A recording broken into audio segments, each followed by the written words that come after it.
January 3rd. I'd like to welcome all of you here tonight. Hope you had a great holiday, great New Year coming up. The board met earlier with some staff to discuss countywide recreation master plan, and then we looked at some changes of uses related to the zoning code and the building code related to issues coming up with various types of occupancy. But I think everything we've got well in hand, and we're hopeful. I think staff did a great job with the presentation for it. I'd like to announce that Mr. Idlett obviously is missing tonight. Commissioner Idlett's mother-in-law is having some health problems, and he's caring for her at home with his wife, Kathy. And so we wish them our best for this evening and hopefully for health coming up in the new year. Tonight, we want to start with the invocation and pledge of allegiance. We have Reverend Walter Gallup here. And if you would come up and lead us in the invocation and then in the pledge, we'd appreciate that. Thank you. As we begin this journey into a new year, I humbly offer this prayer in our behalf. Let us pray. We stand before our Lord and our God as we now enter a new year. Help us each to be instruments of peace in a world boiling over with anarchy, terror, and uncertainty. Blessed are the peacemakers. When we are in danger of losing our vision, our dreams of our young people, our joy of life, blessed are the sorrowful, for they shall be consoled in faith. Open our minds, our willing hands and hearts to protect our families, protect our neighbors, and practice forgiveness. Blessed are those who show mercy. Enable our county and elected officials, our churches, our schools, all of us as citizens to take a fresh look at the issues and problems we have to face and solve this new year. Give us this wisdom and courage to be about this task. Blessed are those of a gentle spirit. Give each of us in this room, O Lord, an opportunity today and tomorrow to be a good Samaritan even when it is not convenient. We remember that it is in giving that we receive. It is in forgiving that we are forgiven. It is in serving others that we show our love and compassion. Hear our prayer, O Lord, and walk with us as we begin this new journey. God bless us as we walk hand in hand in your wisdom. Amen. Amen. I pledge allegiance to the flag of the United States of America and to the republic for which it stands, one nation, under God, indivisible, with liberty and justice for all.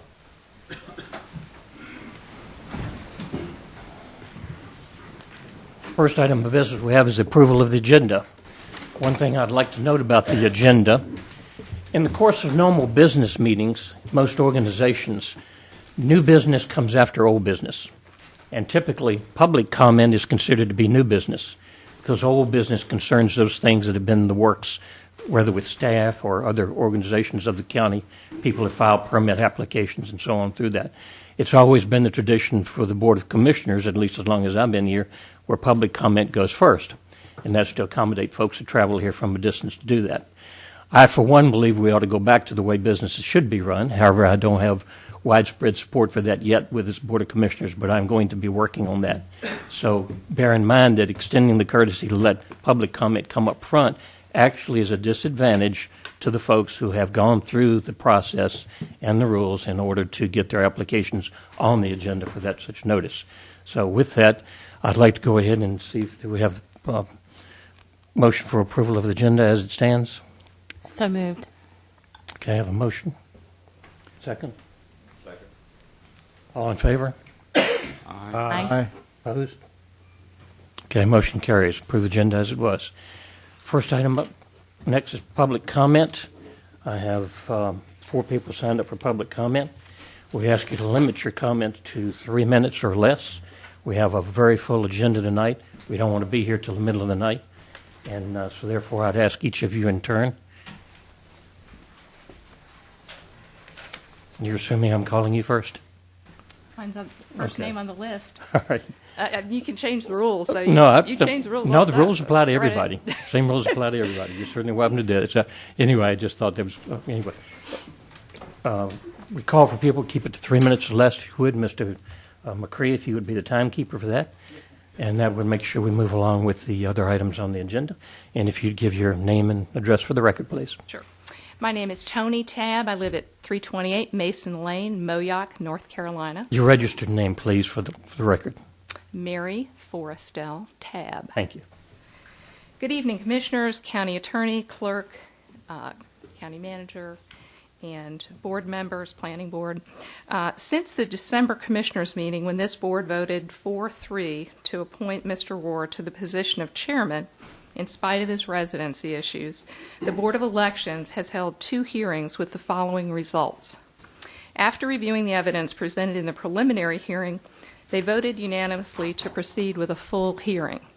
That evidence included Mr. Rohr's fraudulent voter registration stating that he lived at 125 South Albatuck when he clearly did not, and the video of the December Board of Commissioners meeting with his own admission that he did not live at that address and hadn't lived in his district for at least 10 months.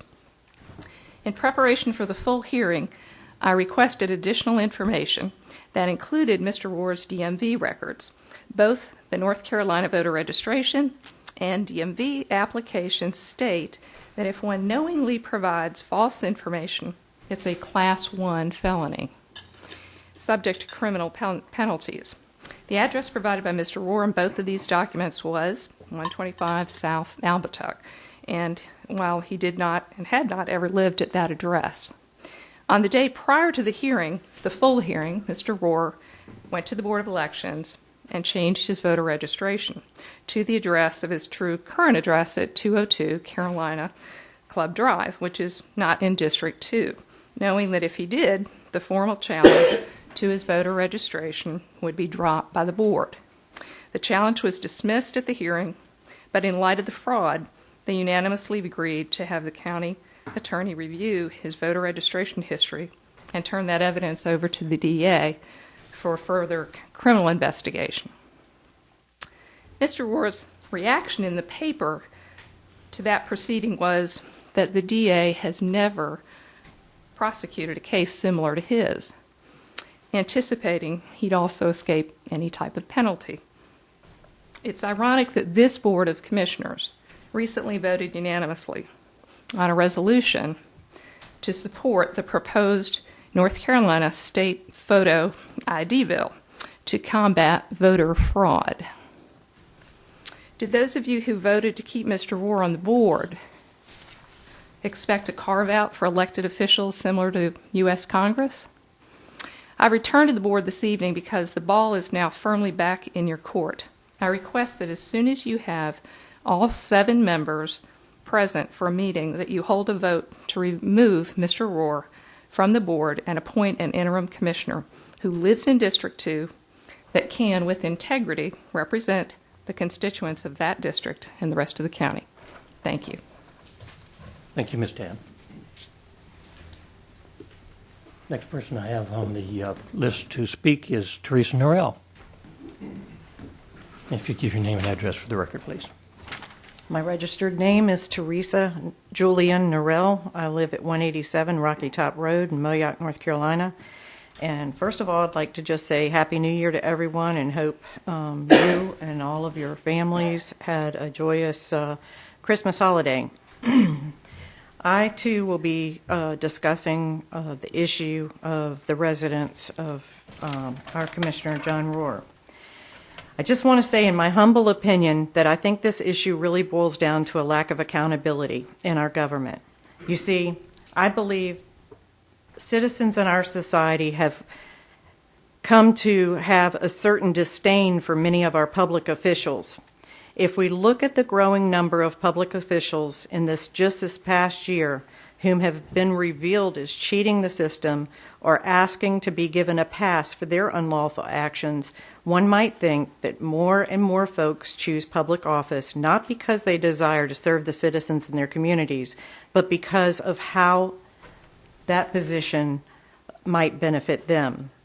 I am not naive enough to believe that this is something uncommon in politics, but I think that as we enter this new year, we have a unique opportunity to start fresh, to right some wrongs, and to realize that the citizens of Currituck elected each of you hoping that you would be transparent, above board, work honestly, with integrity and character. We cannot simply say, well, we all know that these things go on in politics. It's been going on for years. I remember when my children told me, but Mom, everyone's doing it. I replied to them back then by saying, we are Christians. We are not everyone else. You've been taught right from wrong, but more importantly, your actions in this world reflect whether or not you have integrity or not. Your actions have consequences. Believe me, I know that your actions have consequences. With a certain letter that I once wrote, I still feel the sting of the consequences. I am amazed with stories of citizens in Currituck that have told me that they had to vote for a certain person here in Currituck because they were given a pass when they broke the law. Things seemed to go away. You see, they owed someone. No one, especially our elected officials, should be above the law. Therefore, I implore you, Mr. Rohr, lead by example. Hold yourself accountable. Do the right thing for the citizens of Currituck, who might have been turned away on Election Day last year because their credentials were incorrect, whether it be address or other credentials. If you do the right thing tonight, then your fellow commissioners will not be faced with having to make the same decision of whether or not to do the right thing or to stand beside you. That's time, Mr. Chairman. Thank you. I want to say I appreciate the time. Thank you. Next, I have Patricia Mason.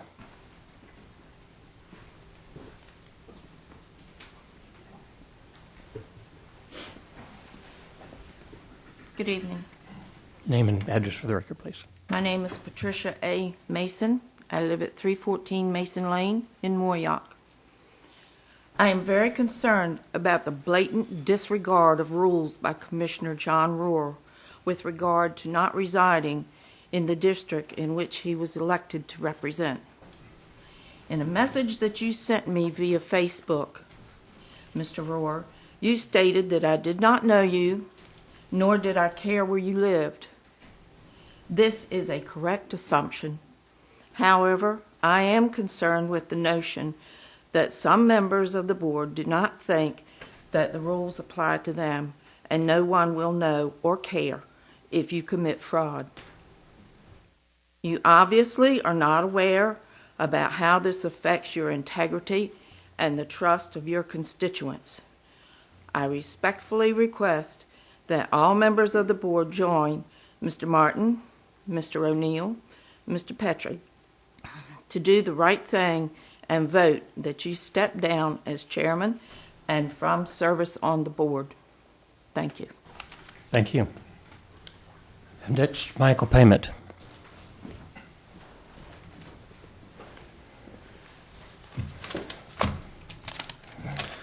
My name is Michael Payment. I live at 117 Barefoot Lane. First of all, I'd like to say that I grew up in this county. I know some of you commissioners did as well. Seen a lot of different commissioners come in, seen a lot of different issues come up, integrities come up. I will speak, and I felt compelled to come up here tonight because I originally wasn't going to, but I wanted to talk on behalf of John Rohr and what he's done for this community in supporting the small local businesses, the foundations, the community involvement. I'm a small business owner. I employ Currituck County employees. I've spoken to John. John's a very good proponent for small business. He supports them. I've talked to other local businesses, small business owners. They like what John has discussed. They support John. The employees that work for me support John. He's done a lot. Life brings challenges to everybody in here, including myself. You don't know what the next day is going to bring. Situations occur that you may have to relocate. And I understand the rules. When you apply for a position, yes, you should live in that district.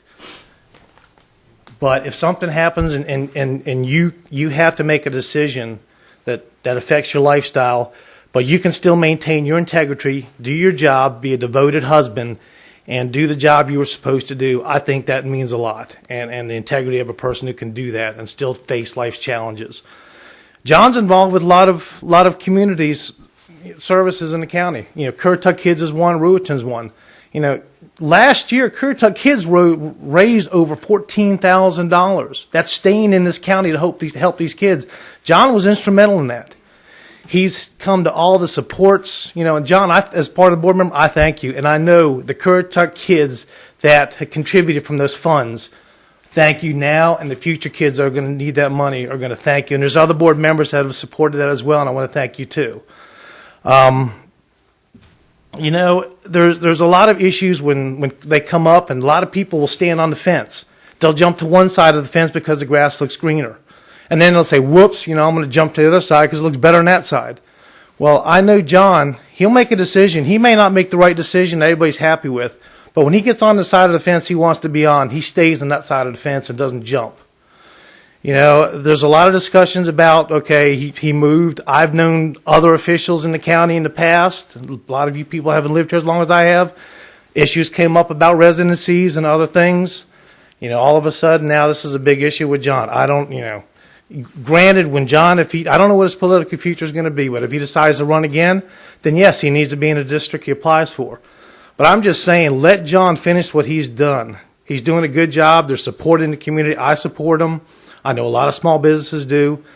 And I'm just asking the board to let him finish what he has started. He's devoted. He will do a good job. And after that, if he doesn't want to run or if he wants to move, that's his choice.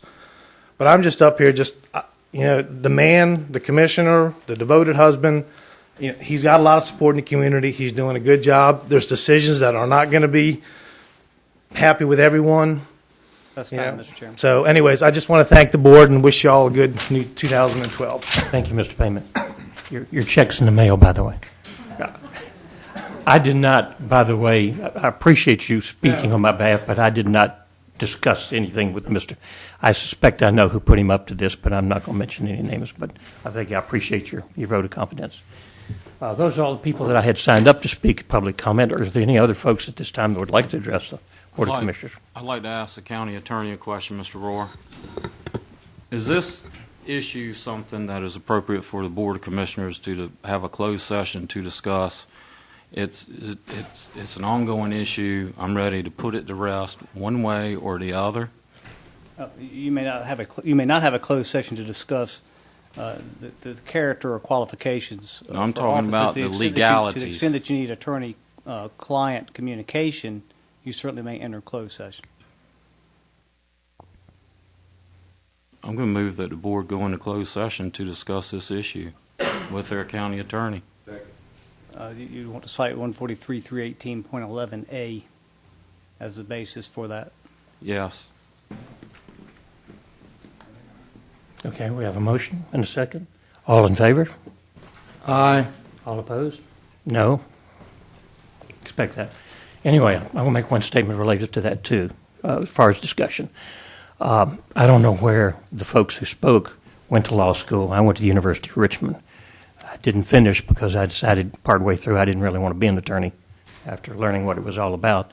No offense intended. It's a lot more work than I was used to.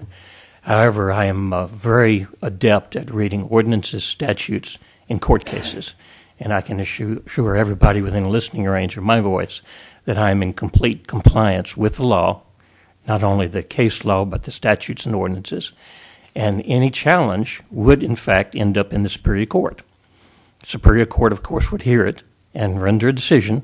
That being the case, it would be considerably past what the next election is. Ms. Tabb has presented a challenge to myself and two other commissioners for disloyalty because we didn't represent the candidate of her choice in the last election. 3 times she's charged us with disloyalty. 3 times she's been told the same thing by the executive committees. Let it lie, go back to your life, do something positive. And all I'd like to say is consider that if you're not part of the solution, you're part of the problem. Next item on the agenda is Are we going into closed session now? Is that appropriate? It's not an agenda item. Got to amend the agenda first. Okay. Huh? Well, we'll make a motion to amend the agenda. Second. All in favor? Aye. All opposed? No. No. It'll be in two closed sessions. Y'all excuse us while we go in closed session.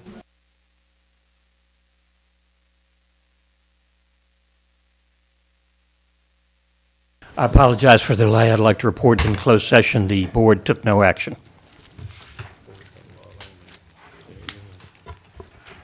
We're going to move on now to item 4 on the agenda since the volleyball team has left.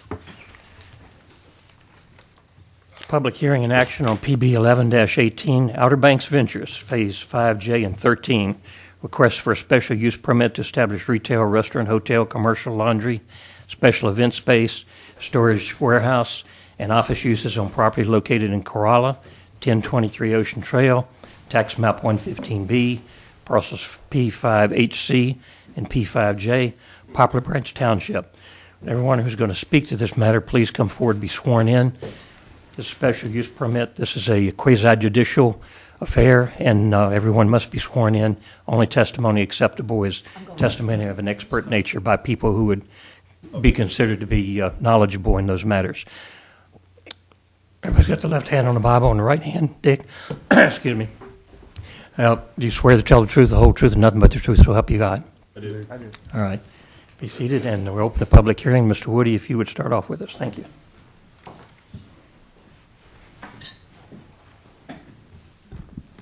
Thank you, Mr. Chairman. This is a request for a special use permit in the Crawler Light Plan Unit Development, over in the Outer Banks. The use permit would allow for retail sales, a small restaurant, 10 hotel rooms, a commercial laundry service, special event space, and storage and warehousing. And again, this is a use permit, so what you're considering tonight is this range of uses and if they're permissible on this piece of property. I will note the property is zoned general business, which does allow commercial uses. However, in the PUD overlay, properties are required to come back through the use permit process to actually establish specific uses. Property is in the full service area of the 2006 land use plan in the Corolla sub area, approximately 2.24 acres. It's serviced by the county water system on the Outer Banks, and also will be serviced by Carolina Water Central, the Crawl Light Central Sewer System, which is part of the Carolina Water Service. Again, this is a special use permit, so what you're considering tonight is the range of uses I just reviewed. If approved, the developer or the applicant will then come back and provide a formal site plan. During the site plan review process is when staff will review the site plan for requirements such as parking, landscaping, setbacks, etc. The SUP or the use permit criteria and staff findings are in your packets, your case analysis. I'm not going to read through those, but we do have recommended findings for you to make as a board. Anybody have any questions for Mr. Woody? And one last thing, I'm sorry, I had to flip my pages. I was too I'm sorry. behind. Go ahead.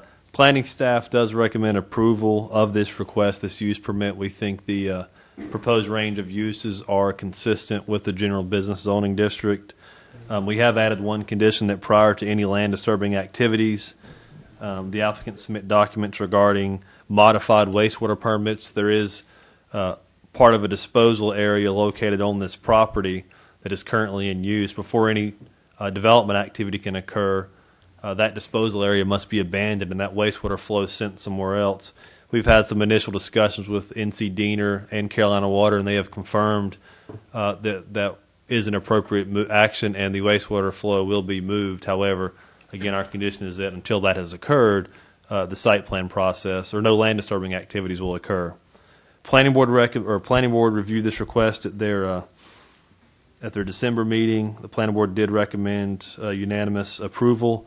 Planning board recommended a condition stating that all special events occur inside the building.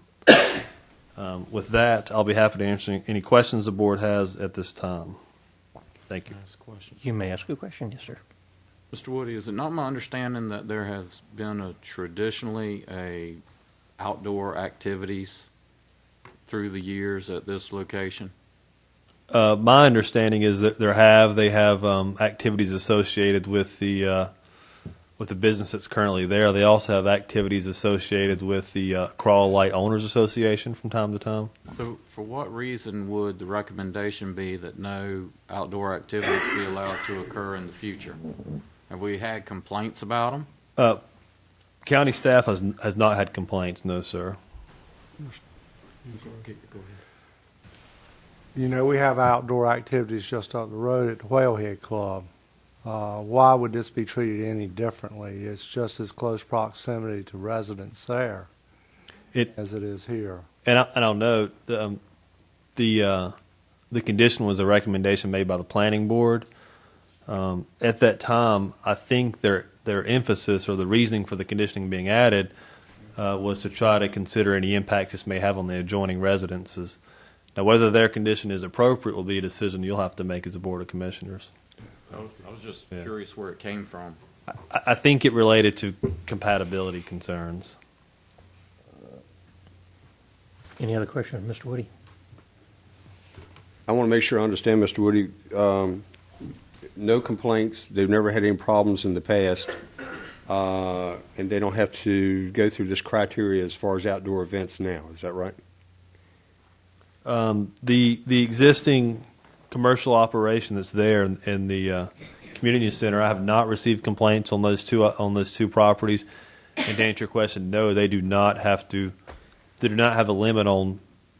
They do not have a requirement that mandates they have their activities indoors. No, sir.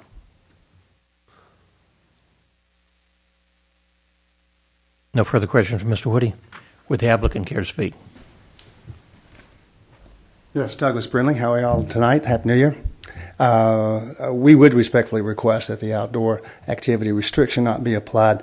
There's not an intention for this to be an everyday or an every weekend type of event, but for 25 years I've had an event on the property in the parking area and always adhered to the regulations of being shut down by 11 p.m.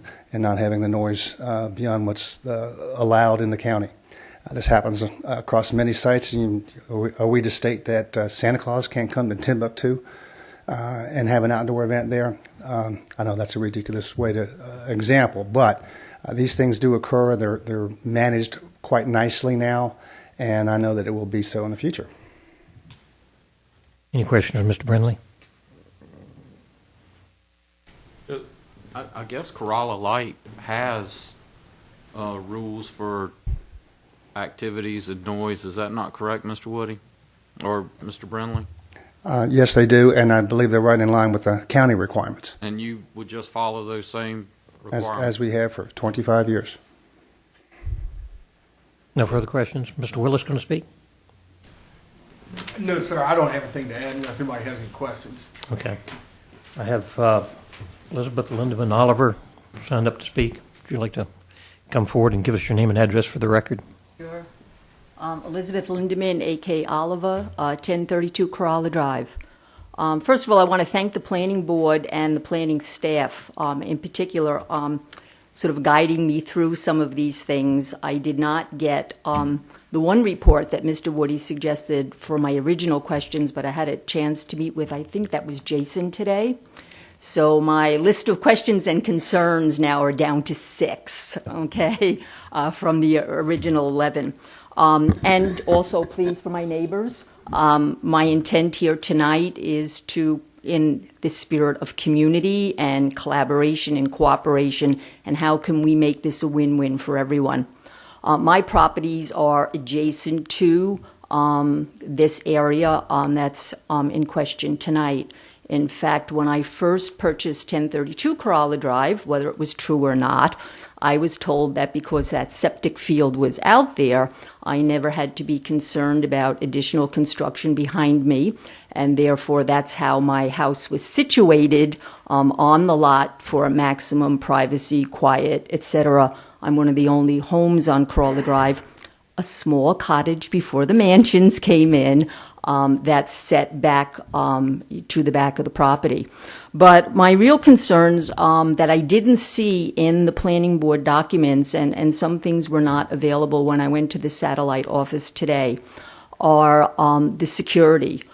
Security in general, and let's appreciate that the nature of this property is changing. So the 25-year good neighbor history needs to be considered in light of the new request.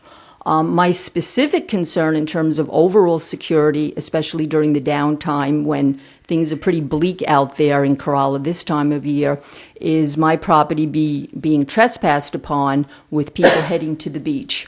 And I don't think that that's, sort of super paranoid on my part, especially if we're now having new parking areas and retail spaces. It's not unknown in Corolla for people to come and park as if they're shopping in a store and then use that as parking time to get to the beach. Whalehead, which is my area, is not a PUD, so we don't have all of those additional kinds of securities and features sort of to help us. The second concern I have is in the planning board recommendations, it said that there did not seem to be any negative impact or injury to the valuations of those residential properties to the east. Yet when I asked today, I could not find any of the documents of the qualified assessor or property valuation person. How did they come to this conclusion? What were the measurements? What were the other properties that were used to come to that conclusion? And I would request that if those documents exist, that I have an opportunity to see them. The other concerns that I have include from the existing UDO, the traffic analysis. I was not able to see that, including for Route 12. And what does that mean for any additional turn lanes, both from north and south? And the recommendations in that analysis, again, were not available, nor was the marketing analysis. So I just, again, I think my request would be if we could postpone a decision until some of those documents are available to the residents, or at minimum, I just want to have my concerns be part of the record, because as I understand, as this moves forward, it moves into more technical reviews, et cetera, and there's not always an opportunity for a public statement. One of the other things I'd like to just suggest, again, they didn't have the full map at the office today, and the one on the internet is a little bit hard to read, but if I noticed in the one corner, it did say that the plan that's on the internet had more parking spaces than would have been required. And again, moving forward, I would just like to make the recommendation that the 8 compact parking spaces that you do see on those plans, which are adjacent to the residential properties, since you don't need them, perhaps they could be substituted for some kind of natural landscaping or garden or whatever. Clearly, I am concerned about the septic field, and I truly would appreciate the board to perhaps, again, wait and let's get some input from the various environmental agencies, especially since this is a fragile area by your own maps as well. And I would like to think that the developers would welcome that, because why would they want to invest in something that's going to turn out to be contentious or more costly than they anticipated over time?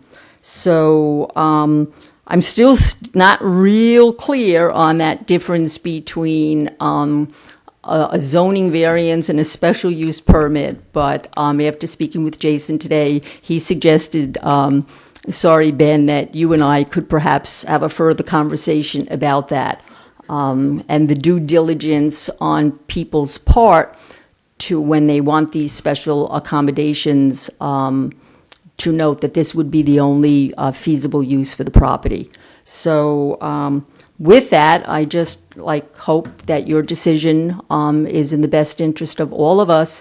And as this moves forward, there is huge consideration for the natural landscape, the buffering. I've invited people to come to my backyard and take a look at what is and see if we can preserve this. And yes, the Brindleys have been excellent neighbors over time. So there's no contention here on my part. I'm just wanting to bring voice to the residential aspect as this moves forward.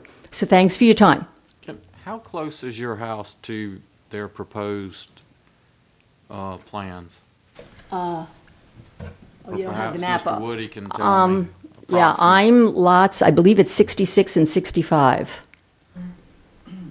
Or so- maybe he can't tell me. Well, there it is. Okay.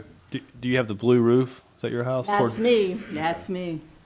that's your house, the blue roof. Yes. In the lower and- right corner. And the, and we the lot lost you. just south, and my neighbors, the Glisters were, There's a huge vegetative buffer there. Is that very Right. thick? yes. And actually, there's a lot of snake in there now. And since that, vegetation has grown over the years, and there are some trees with, like 30 and more circumference in there. I have had more of the security, not only the buffering from the party you have each year in October, but there was and there has been a history of trespass where my driveway was being used as the pathway to the beach, and now it is grown up enough that it is a deterrent. There's deer in there, there's fox, of course there's the snakes. I don't know if the fox or the snakes ate the rabbits, but They did. Fox. Well, is the proposal to remove all that vegetative buffer, or is it to leave the vegetative buffer? And thank you for your comment. Sure. Those are the portion that's is going to remain there, and we're going to encourage it and as best we can to make sure that it stays as thick as it is. Of course, it has over the years become a very nice buffer through there. And since you can't see through it, you wouldn't want to try to walk through it. Right. I'll put a big old snake sign over there and beware, okay? So that yellow is the parking lot proposal. Yeah, the yellow is approximately the limits of the building and parking lot. can you put that back up? Is that, oh, here we go. All right, yeah. So if we were looking at that here, all right, this is me. So even this property, you see here, those last spaces, if you didn't need them, put a gazebo in. We will, when the plans are submitted, this group doesn't decide whether or Yeah, not I how much understand that. parking That's is why I'm required. here tonight. So when the plans are there, then they're going to tell you need X amount of parking spaces, and it would be best to build the amount that they require as opposed to building a lot more. Right. And we'll keep as much of the vegetation in there that's not sitting in the middle of a parking space. Right.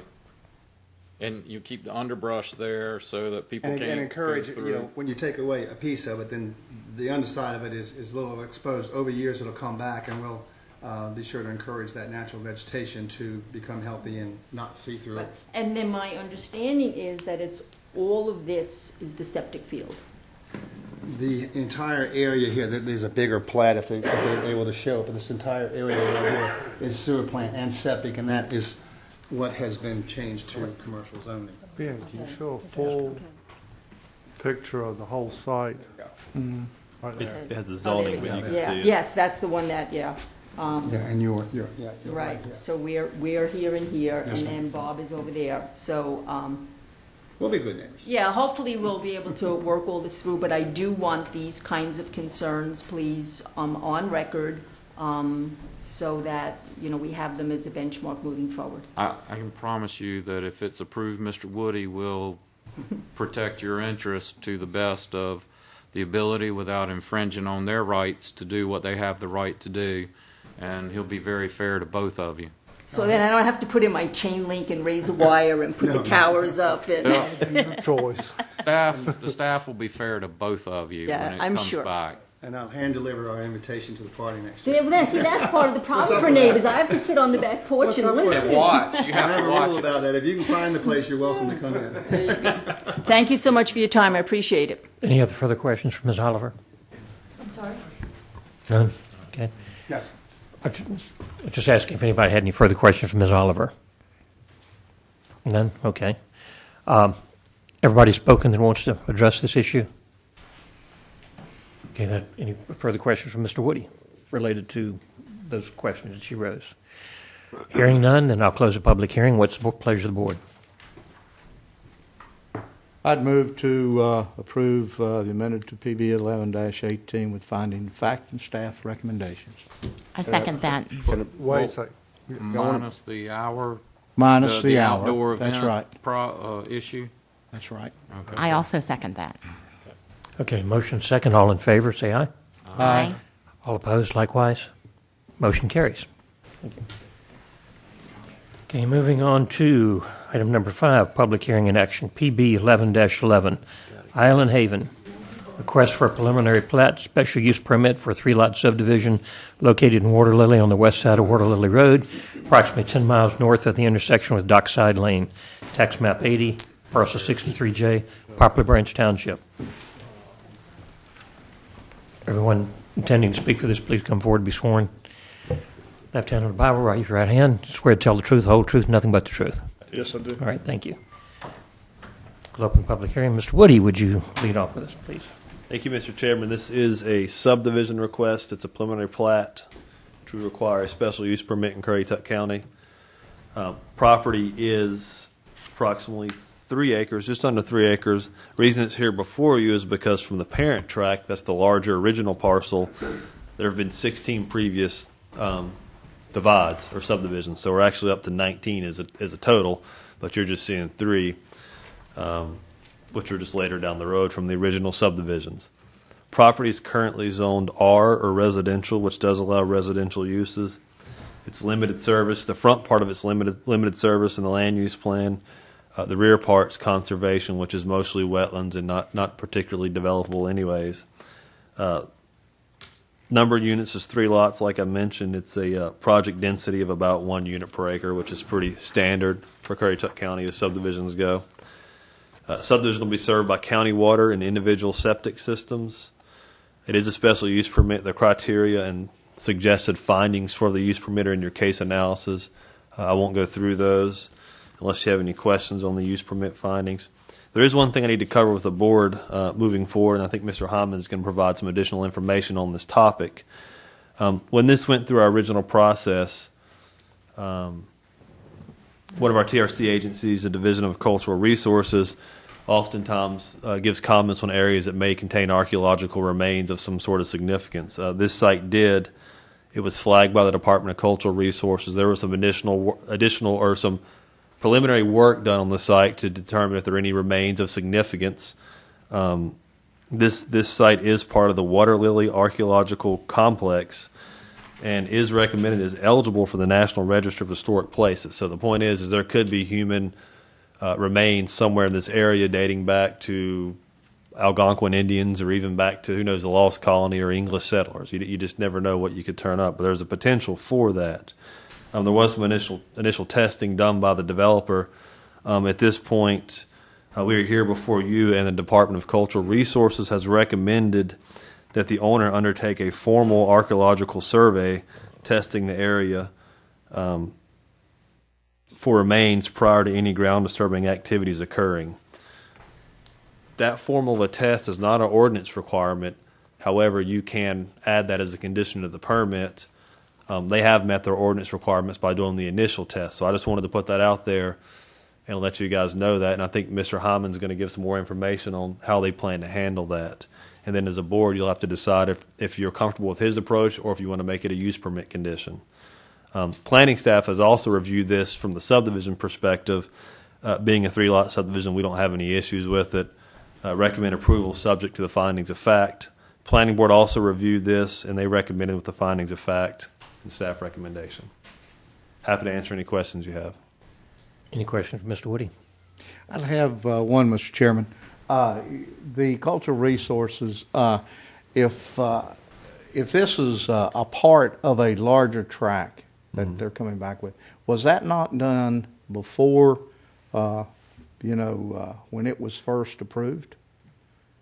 No, our ordinance requirement that even initiated any kind of review by that state agency is more of a recent requirement.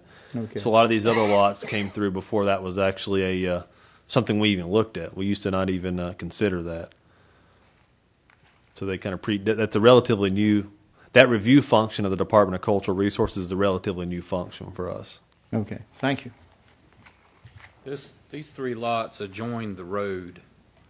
That's correct. I mean, it's not back in a field. It adjoins the road, and it's been. It's. I don't think there's going to be anything found there, but I could be wrong. But if they didn't find it when they built the road and all the stuff that's happened right there, it's just a very minor portion adjoining the road that's even buildable on these lots. So I don't know how much it's going to be even observed.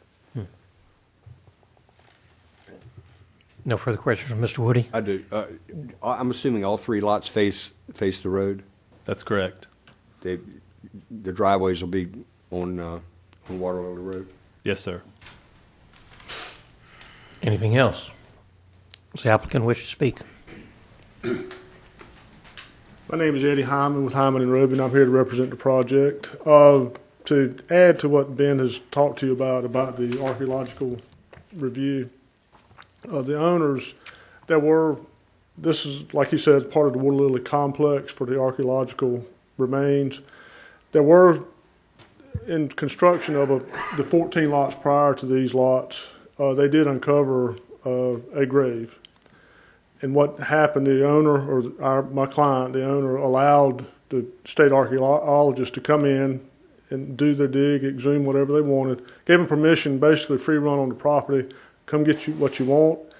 And they did. They exhumed one of the bodies or one of the remains and some artifacts. And what was communicated at that point was, if you uncover anything else during your construction or the house construction, just call us back. We'll take out anything of value, and then you can go about your business. And basically that's I've been told would happen at this point. The owners will not prohibit them from coming on. If anything is uncovered when they dig a septic tank or dig lot line swales, but there's no other construction to be done on this house. Foundation, septic tank, and then lot line swales. If anything is uncovered, what we've been instructed to do would be first call the police department if we find human remains, or the sheriff's department. They will view the remains and make sure they're not new, and if they are relic, then they'll call Lawrence Abbott from NC State, and they'll come down and take care of them. So the owner is working, cooperating with the archaeological department at NC State, and they've met the requirements by having the initial study done, which they dug 30-some holes and looked at material they found in those holes. So they've hired a archaeologist to come in and do a dig. They've done a dig, and then that's what the recommendation is, what you heard from Ben. So that's where we are.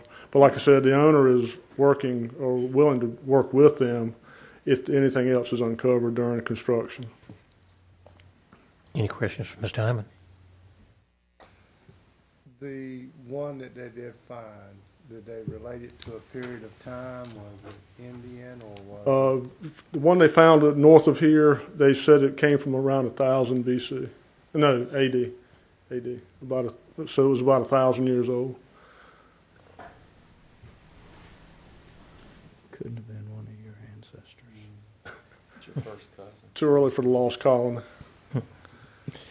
What I was going to say is, there's a gentleman that usually calls me anytime that there's some area being disturbed that he thinks could be archaeologically sensitive. Mm-hmm. He's not called me on this one. So.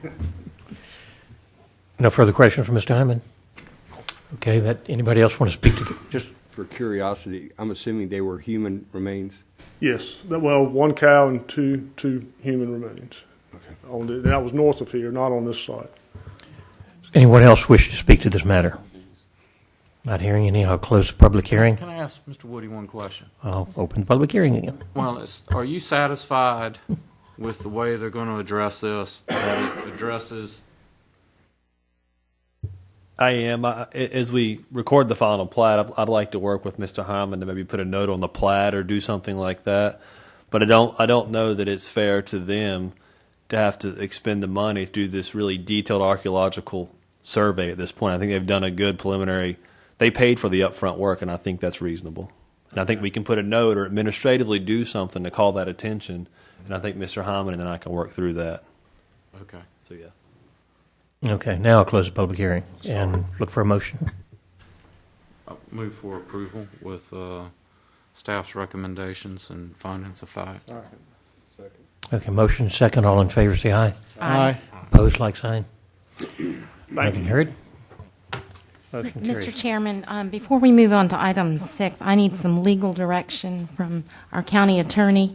I attended a public session on the next item when it was brought to the Moyock Library, and I was in attendance at the tail end of the planning board meeting. I was not in attendance at the planning board when this was heard, this item. I came into this, to the planning board meeting with item 7 on the December 13th meeting, which was the UDO rewrite. So I was not in attendance for that. Is there any disclosures that I need to? Not at all, because you're sitting now in your capacity as a legislator, your legislative capacity, and you may have as much information or speak with anyone you want to in or outside this hearing, Okay. so you have no problem. Thank you. Thank you. To clarify that, isn't that because it's a rezoning and not a special use permit? That's correct. Now, the previous two matters were quasi-judicial proceedings, as I think the chairman noted. You're sitting like judges, and so it would be inappropriate contact or communication if you were to have discussed the matter in advance of the hearings tonight on the prior two matters. Under advisement, I just wanted to be clear. Thank you. All right, moving on to item 6, public hearing and action. PB 11-19, Sean Moore, request for a zoning map amendment to rezone 20.12 acres from agricultural A to conditional district residential CDR on property located in Moyock at the terminus of Thane Drive, tax map 22, parcel 63R and 63S, Moyock Township. Mr. Woody. Thank you, Mr. Chairman. This is a conditional zoning request to rezone property from agricultural to conditional district residential. Property is currently zoned agricultural. As noted, land use plan designates this as full service within the Moyock sub-area, which is an important designation for this rezoning. Size of the site is approximately 20 acres. County Water does not service this property, as it is. These two parcels are accessed by Thane Drive, which is a small kind of substandard road that comes off of Guinea Road. I will note that as part of this request, they are going to not only build the new part of Thane Drive to DOT standards or upgrade it, but they'll also upgrade the existing substandard private access. So you'll have an improved road from the subdivision out to Guinea Road, which is a good thing in the way of connectivity. Additionally, related to transportation, you'll see they're putting a street stub kind of to the northwest there to connect into another adjoining parcel, which again is a good example of connectivity among these subdivisions, which is good for people getting around Currituck County and good for emergency vehicle access. The one thing I do want to note, one last physical constraint. This is, as you guys probably know, this is considered unsuitable for on-site septic systems according to the soil survey, as is a lot of the soil in Moyock. These are 1 acre lots they're proposing, and as they get the evaluations done by the health department, they'll likely have to do some sort of modified septic system like sandline trenches or something similar to that. So they'll have to address the on-site septic limitations. Their zoning conditions include limitation of 13 lots, minimum lot size of 40,000 square feet, a 60-foot buffer provided along the eastern boundary. The buffer is there in part because there are some existing residences and houses, or a house over there they're trying to buffer or lessen the impact from this subdivision. You've got the street interconnection that exists, which is a condition. And finally, they've added the condition that stick-built single-family dwellings be constructed on the lots. They did provide or hold a community meeting on this proposal November 29th, 2011, as Commissioner Gilbert referred to. Generally, the community meeting, I think, went well. There were some concerns about drainage and capacity of the soils. I'll let Mr. Hyman speak to some of those issues that came up at the community meeting. Planning staff has reviewed this rezoning request. We find the request to be consistent with the land use plan, particularly some of the policies in the plan that relate to densities appropriate for the location and targeting growth in full service areas or in areas closer to more of our urban type of development. So we think this is a good fit for a subdivision. Planning board also reviewed this request. They recommended approval due to its consistency with the land use plan. That concludes my presentation. happy to answer any questions.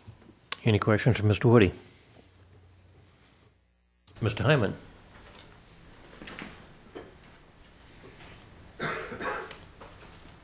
Again, my name's Eddie Hyman with Hyman and Roby, here to represent this project, and I have the owner, Sean Moore, here with me also, if we have any questions for him. As Mr. Woody has let you know, we've been through the conditional zoning process, and we've had a public meeting. We've gotten input from the public, and have tried to address some of those concerns in the sketch conceptual plan that you see in front of you. The conditional zoning would require us to develop in line with what you see. We couldn't change the use, or not. Once we get a residential zone, we couldn't go to a multifamily use or something like that. It has to be developed as proposed for the conditional zoning. We had, like I said, input from the community. There was concerns about drainage, which is always a concern anywhere we are, and we discussed maintenance and had some ideas on how to handle the drainage. At this point, we're not reviewing the subdivision design. We haven't planned any drainage. We're just trying to get our approval for the rezoning.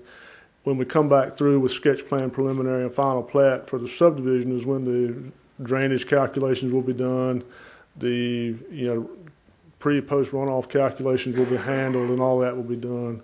We've also given the neighborhood some ideas about how to address some of their drainage issues they're having now, and I offered also to try to help them along. And we talked to Mike Doxey about it too since those meetings, about how to do some of the drainage issues that we have in the entire northeastern North Carolina, where flatlanders and drainage and maintenance is always an issue. But that has been discussed, so I'm available for any questions you might have. Any questions? Mr. Hyman, where does the natural drainage as it exists today flow? It drains, there's a ditch on each side of our parcel, and it drains towards Guinea Road and then under Guinea Road to Rolling Creek. And that's where the flooding on the road takes place, is right in there. Well, it's seen water 3-4 foot deep on that road. A little further down from here. We're higher than when you go, I guess, to the east from here is where it gets low and the water crosses Guinea Road. Yes, and this is an area too, that area is affected by wind tides. When Rolling Creek blows in, water comes up on the road with no rainfall. So I know Rolling Creek, from what I understood, had been de-snagged probably 20 years or so ago, and it's in need of maintenance again.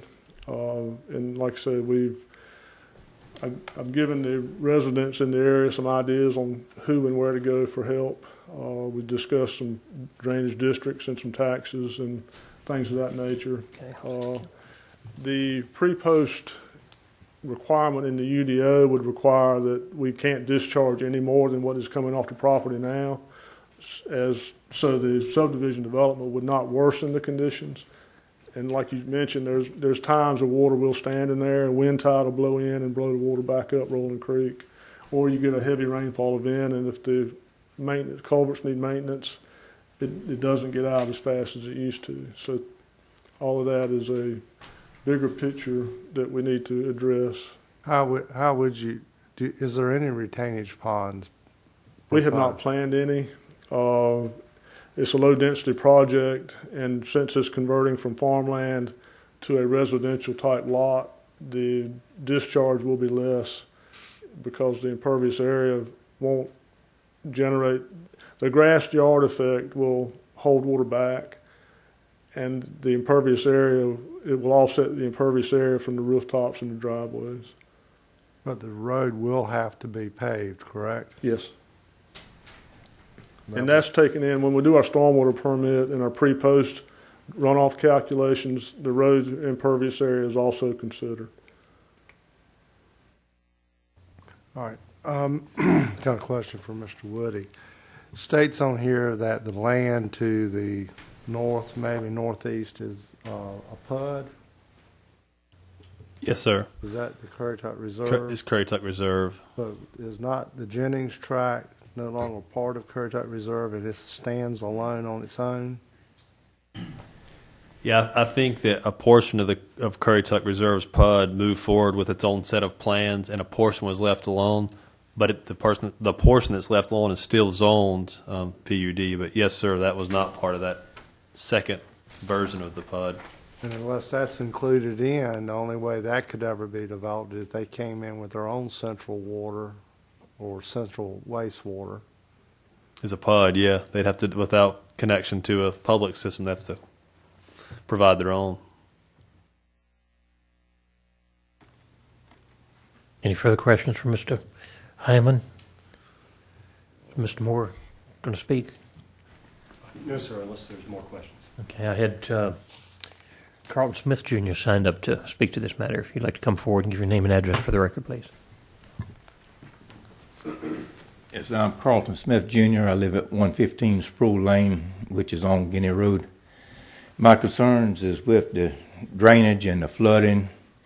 In fact, I've got pictures of it if you care to see.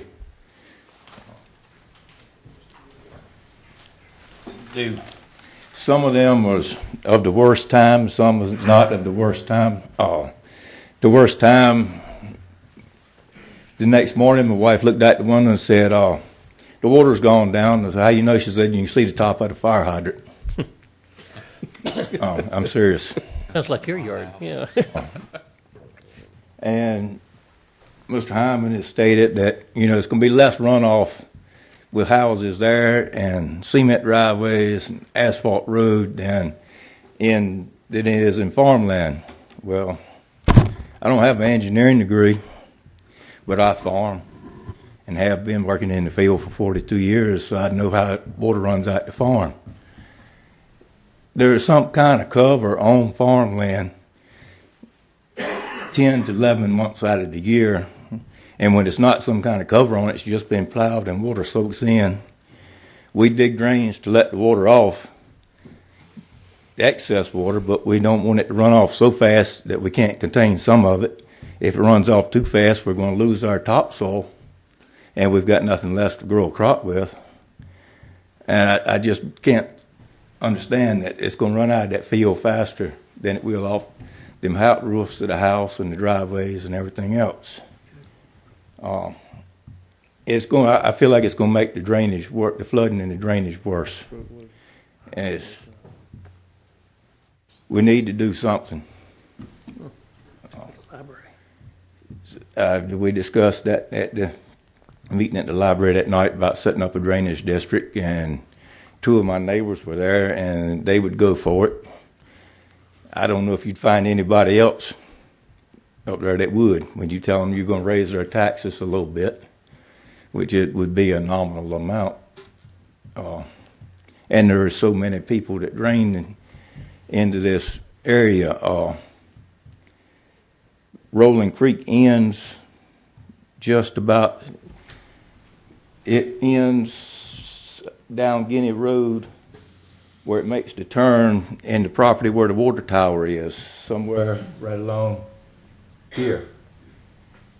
And it goes on around behind the Floor Farm, through the middle of the housing development at the golf course, and half of that development, the Floor Farm, part of the Walcott tract on the other side of that development drains into that. Part of the Floor Farm, all up around the Moyock Middle School, all that drains down the highway and comes down that ditch beside Guinea Road. Over on the other side of the highway, the sand pit, all that farmland there's about 500-600 acres at least of farmland that's draining through there. And when I first moved up there, we didn't have that. Of course, some of those pictures is one of the worst rains we've had. There is about 18 houses on Guinea Road now, on that end of Guinea Road that wasn't there when I moved up there, and it gets worse. Every house, it gets worse. Before, when it rained 4 or 5 inches, water didn't come up in the yard. Now it does. Those pictures aren't hurricanes. The worst one was a nor'easter 2 years ago. Some of those pictures is a thunderstorm that came up last of May, 1st of June. And that's how bad it is. I'm not here to tell you I don't want this. Honestly, I don't. You know, I hate to see land converted like this, but somebody owns a piece of property, they got the right to do what they want unless it adversely affects somebody else's, and I feel like this is. We need to try to work something out. If you're going to approve this, let's try to work something out that is not going to harm the rest of us. Any? Have you seen those pictures, Mr. Hyman? Yes. No, I don't know what he has. I just had them in my pocket. I just brought them tonight. Could you give them to him, Mr. Scanlon, so he could see those pictures? Didn't you have them at the community meeting? No. Okay, I saw some at the community meeting. I believe Ms. Sproul had some. Does anybody have any questions for Mr. Smith?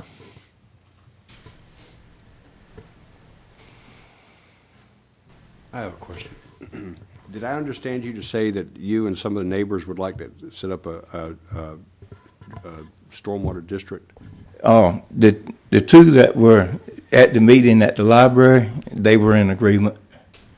I haven't discussed it with any of the others. Like I say, when you start talking about adding 1, 2, or 3 cent extra tax on the 100, some are going to say no, you know, regardless whether it's going to benefit them or not. I would like to see it myself. From where my property starts, just south of this, where the Guinea Road curves off, and the ditch that runs beside it, there's woods for a little ways between Guinea Road and the ditch, and then there's some houses and then more woods. There's several ditches that go from the road ditch over to Rolling Creek ditch, and they haven't been cleaned out since they were dug, who knows when. And you just can't get nobody. I've been down to the State Department, talked with them years and years ago, and have tried several times. Get the convicts to come out and clean the ditch out. Well, you can forget about that now. It's not happening. You go down there to the State Department, and they're going to tell you now, we've been told from Raleigh, if the water is not backing up in the road, don't worry about it, don't clean no ditches. I had somebody from the State Department, not from Maple, but from the Elizabeth City office, come up there last year or the year before in the winter time, and he looked, and well, this ditch, this covert under the road is not big enough. I can tell because it's washed out such a big hole at the end of it. Somebody ran over it when they mowed the side of the road and mashed the covert down. Said, I'll bring the excavator up here and let him pull the end of that covert up, and he can reach out far as he can and dig out far as he can from the road. And they haven't been there yet. And Mr. Smith, Are you saying the culvert stopped up? It's partially stopped up, yes.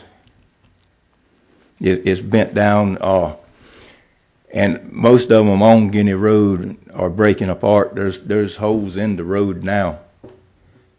From right where the culvert is, there's 1, 2, 3, 4, 5 from the highway to where I live, and 3 of them are breaking apart because there's holes coming in the roadway right over top of the culvert.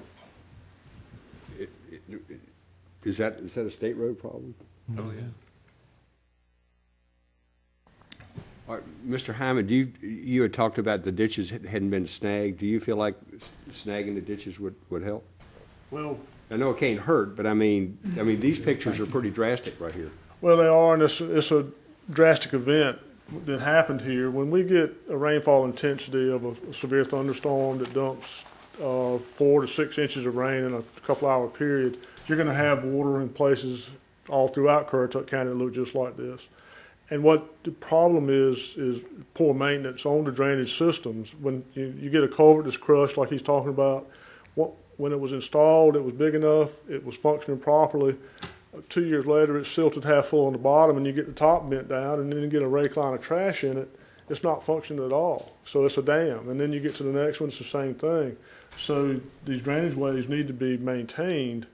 The maintenance that was taking place when DOT 20 years ago, their business was to get water away from the road, and they're motto was, bring it to, you bring it to me and we'll take it away. And now, it's like he says, if the road bed's drained, they're not worried about it. The Corps of Engineers would drain. The Soil Conservation had money to maintain this drainage, these drainage ways. And this is where the maintenance of these drainage areas need to be taken care of. And this is what I was talking about with the drainage district. It needs to be addressed. I talked to Mike about it, Mike Doxey, and the watersheds that are involved in areas that need maintenance. And so that would take care of one problem. That would let the water start alleviating faster. It would keep it from running over the road quicker. The other problem is when you get a 8 or 10 inch rain event on an already saturated watershed, you're going to have water stand like this, development or not, no development. So we try to build smart. When we build our new homes or the new developments, we elevate the building pads so they're above what we would consider a storm event, so you don't have water under your house or around your house, and that's a requirement of the UDO. And the UDO is written so that when we plan our development, we have models. We dump a storm in, and we see how much water is going to come off, how many cubic feet per second, and we, as a requirement of our development plan, cannot discharge any more than what is coming off of it now. So where we won't fix the problem that you're looking at, I can offer suggestions, and I do that all the time. We don't add to the problem. We don't impact it. We don't worsen the situation. Well, I think the thing that concerns me is first of all, is the water stands there when it rains, and the other thing is. Let me ask. Typically, and I'll go back to my daddy. My daddy was an engineer. He would tell me in this area, and I can remind walking places with it being on his shoulders as we walked and looked through drainage. And I do the same thing now. When we have a big rainfall event, we jump in the truck, take the camera, and go take pictures. And we see stop signs that are and tops of fire hydrants, just like what he's talking about, where it's a very dynamic system that it depends on how dry it was before it rained, how much rain fell and how fast, the condition of the culverts, how much trash has flowed into the culvert. But the drainage systems that we're looking at need maintenance. Every culvert you'll ride down the road, you'll see a low spot, and then about 10 feet behind the culvert where it speeds up, you'll see a pile of dirt. And those on the road DOT type ditches need to be maintained to get the water going.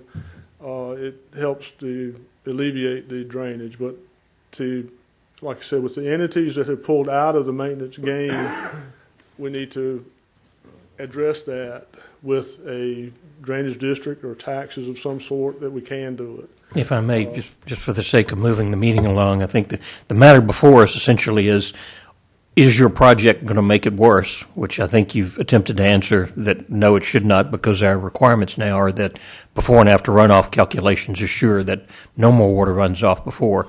In fact, one of the things that we confront continuously is the fact that what we call drainage ditches really aren't that. Usually they're actually percolation ditches. They're designed to hold the water and put it back in the ground again. And Mr. Smith, I think you expressed the concern that you just wanted to make sure it wasn't going to get any worse, although you'd like to see something done which would improve the situation, but I think that's probably outside the jurisdiction of the county unless we were to take some action for a drainage service district at some point, which isn't related to this particular question. So if you don't mind, I'd like to go ahead and see if we can move this matter along so we can get to the other stuff. I'm just concerned that it will get worse, and maybe some other time we can come back and revisit the drainage district.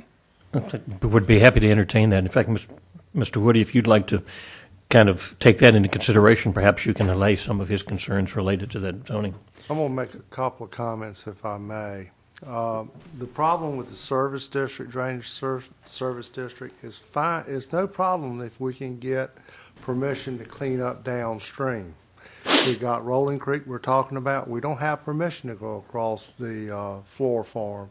So Eagle Creek had to go in and put in some mechanisms to hold water because of that. I'm just sitting here looking at Google Earth, and on Guinea Road, right in this vicinity, the elevation is only 1 foot above sea level.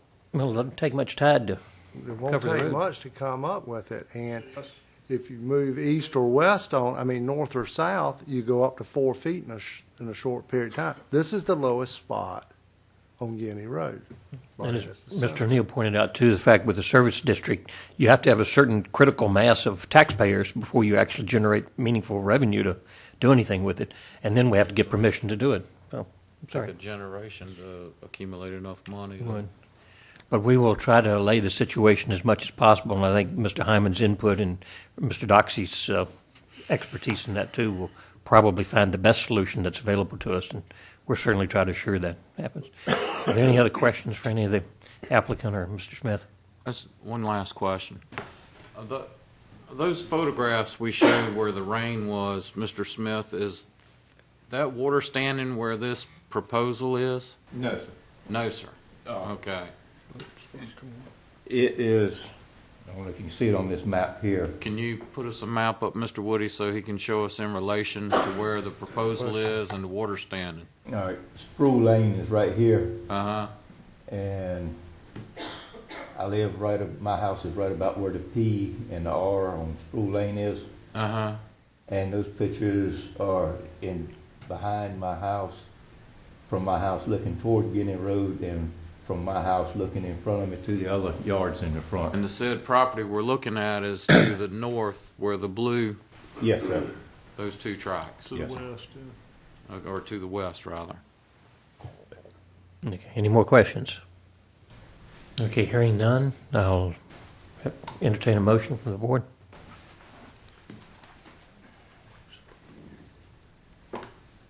Sorry. Did you close the public hearing? I guess I didn't. Okay, I'll close the public hearing then and entertain a motion from the board. Mr. Chairman, I'm going to move that we continue this for a little more discussion and try to gather some more information before we make a decision, because, we don't want to create a situation here to where they can't do what they want to do because some report might come back. And I think we can do that with Mr. Doxey's input into this. Okay. Motion second to continue. All in favor? Aye. Aye. Opposed? Okay. The motion carries to continue till we get further input.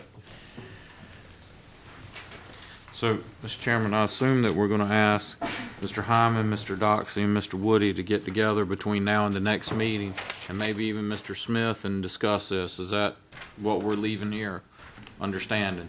Yeah. That's what I was going to ask. What do you expect me to come back with? Like I said, we're trying to get a rezoning, and we will get in full-blown design to address the drainage. But like I said, whatever you need me to come back with, I will. Yeah, I want to make sure that we don't have a situation here that you can't accomplish what you want to do. Okay. Because that benefits no one. Oh, well, we want to do it to benefit and be a good neighbor. That's no doubt about it. Mr. Smith, I would also suggest in the public meeting that you had suggested and brought to our attention about further flow of water on days that there were no rain flowing. So make sure that you address that with the staff in addition to. She's talking about dewatering of some mines, dewatering situations, yeah. Okay. Thank you. Thank you. Moving on to item 7. Approval of Comprehensive Parks and Recreation Master Plan and approval of Maple Park Site-Specific Plan. Mr. Woody, do you want to give us a brief summary of what we want? I guess Jason's going to do it. Mr. Weeks, would you give us a brief summary?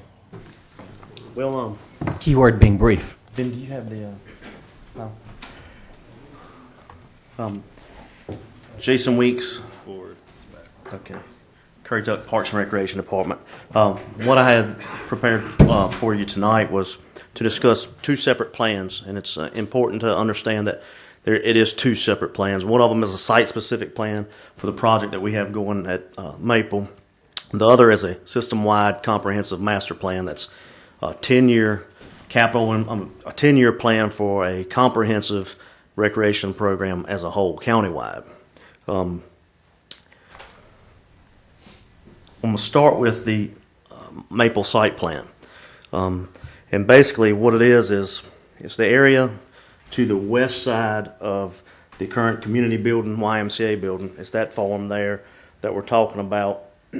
And as you can see, you have the different components here that you laid out. You're looking at, we have multi-purpose fields, softball complex, an adult baseball field, numerous miles of trail.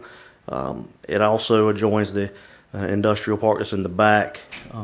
And we have an issue there that in 1997, Maple Park was constructed with state funding. If we alter that at all due to airport expansion, they're going to require us to replace it with equal or greater value, the same type of facilities. So keep that in consideration. And what you'll do, if you look at what's on your screen now, is this is the recreational components as we look at our design that we have.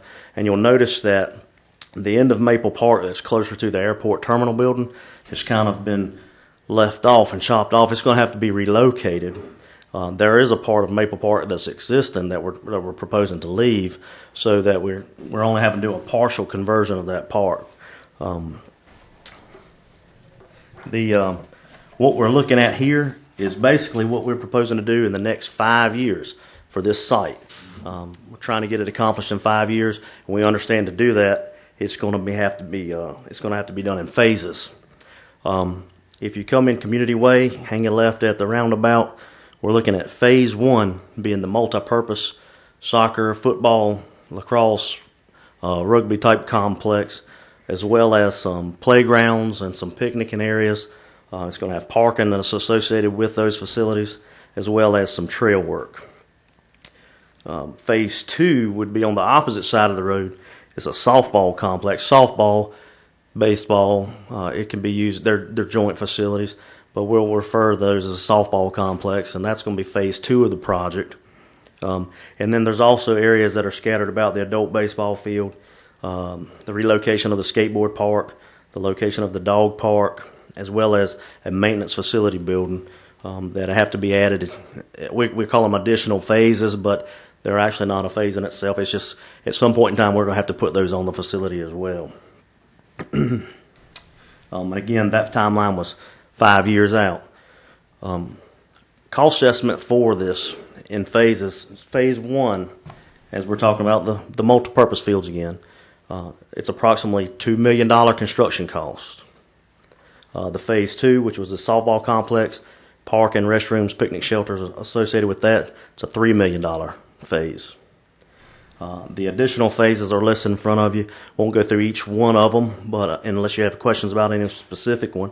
But it's the adult baseball field, the maintenance facility, the skateboard park, signage and trails that accompany this facility.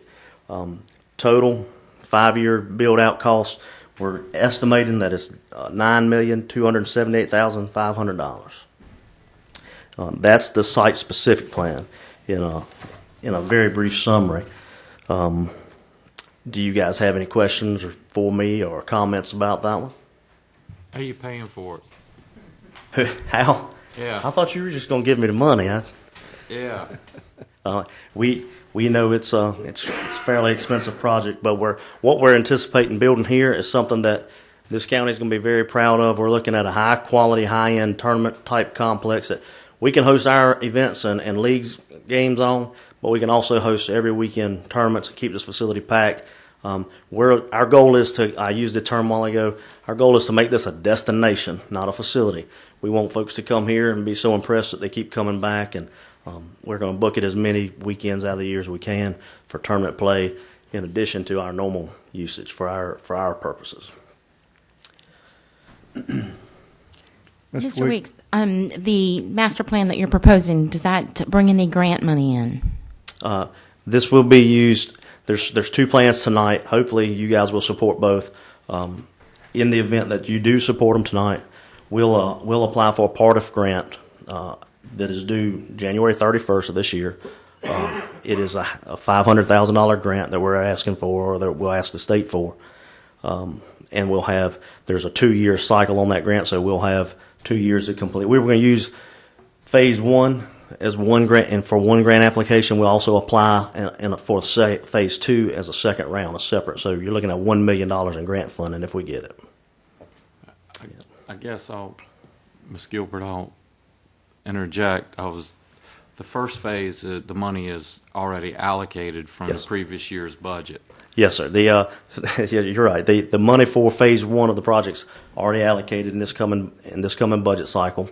We're still going to try to get assistance from the state, but as of right now, that $2 million is already allocated. Yep.